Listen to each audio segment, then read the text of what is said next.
જામનગર જિલ્લાના કાલાવડથી 8 કિલોમીટરના અંતરે આવેલું નવા રણુજા ધામ ખૂબ જ લોકપ્રિય છે અને અહીં અલગધણી એવા રામદેવજી મહારાજનો સાક્ષાત વાસ છે એવું માનવામાં આવે છે। નવા રણુજા ધામનો ઇતિહાસ પણ અનેરો છે। કહેવાય છે કે જ્યાં મંદિર આવેલું છે તે જગ્યામાં અગાઉ વર્ષો પહેલાં એક મોટું જંગલ હતું। લોકવાયકા મુજબ આ જંગલમાં હીરાભાઈ નામના ભરવાડ ઘેટા બકરા ચરાવવા માટે દરરોજ આવતા હતા। હીરાભાઈને રામદેવજી મહારાજ ઉપર ખૂબ જ અખૂટ શ્રદ્ધા હતી અને તેમની ભક્તિમાં લીન રહેતા હતા।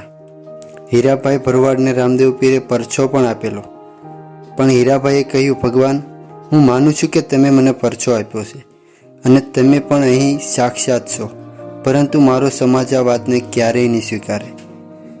ત્યારે 12 બીજના ધણી રામદેવજી અને કહ્યું કે પીપળનું સૂકું ડાળખું લીલું થઈ કૂપળો ફૂટે ત્યારે તું સૌને બતાવજે, અને આ વાત સાચી પણ થઈ।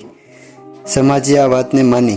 પછી હીરાભાઈએ અહીં નાની દેરી બનાવીને રામદેવજી મહારાજની પૂજા કરવાનું ચાલુ કર્યું અને હીરાભાઈમાંથી હીરા ભગત તરીકે ઓળખાવા લાગ્યા।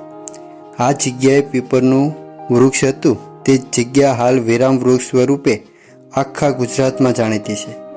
અહીં હાલમાં નવા તથા જૂના એમ 2 મંદિરો આવેલા છે। કહેવાય છે કે નવા મંદિરની સ્થાપના પરમ પૂજ્ય બ્રહ્મલીન સંત શ્રી ખુશાલ બાપુએ ઈસવીસન 1960માં કરાવી હતી। ખુશાલ બાપુએ અહીં તેની સ્થાપના કર્યા બાદ મંદિરનો શિલાન્યાસ પણ કરાવ્યો હતો। અહીં મંદિરમાં ઉજળિયા સુદ બીજ ઉજવવામાં આવે છે। અહીં રામદેવજી મહારાજનો દિવ્ય જ્યોતિ પાઠ દર માસની એકમે કરવામાં આવે છે અને સાથે અન્નકૂટ પણ ધરવામાં આવે છે। અહીં વર્ષની 12 બીજ પણ ઉજવવામાં આવે છે અને પરમ પૂજ્ય સંત શ્રી ખુશાલ બાપુની પુણ્યતિથિ ઉજવવામાં આવે છે। સાથે સાથે ભજન સંતવાણી તથા કાર્યક્રમો પણ થાય છે। આ નવા રણુજા ધામ રામદેવજી મહારાજના મંદિરમાં પ્રવેશતા જ ભક્તોને શાંતિનો અહેસાસ થાય છે।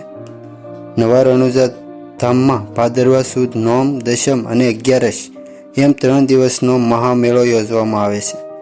આ 3 દિવસ લાખો શ્રદ્ધાળુઓ રામદેવજી મહારાજના જન્મોત્સવમાં ભાગ લઈ દર્શન કરે છે અને મેળાનો આનંદ પામે છે। આ મેળામાં અવનવા મનોરંજનના સાધનો દ્વારા મેળો પ્રકાશિત કરવામાં આવે છે। નવા રણુજા ધામ જામનગરથી 52 કિલોમીટર, રાજકોટથી 55 કિલોમીટર અને કાલાવડથી 8 કિલોમીટરના અંતરે આવેલું છે। જામનગર, રાજકોટ અને કાલાવડથી એસટી બસની સુવિધા પણ છે। વિડીયો પસંદ આવ્યો હોય તો વિડીયોને લાઈક કરો, શેર કરો અને અમારી ચેનલને સબસ્ક્રાઈબ કરો અને કમેન્ટમાં લખો જય રામાપીર।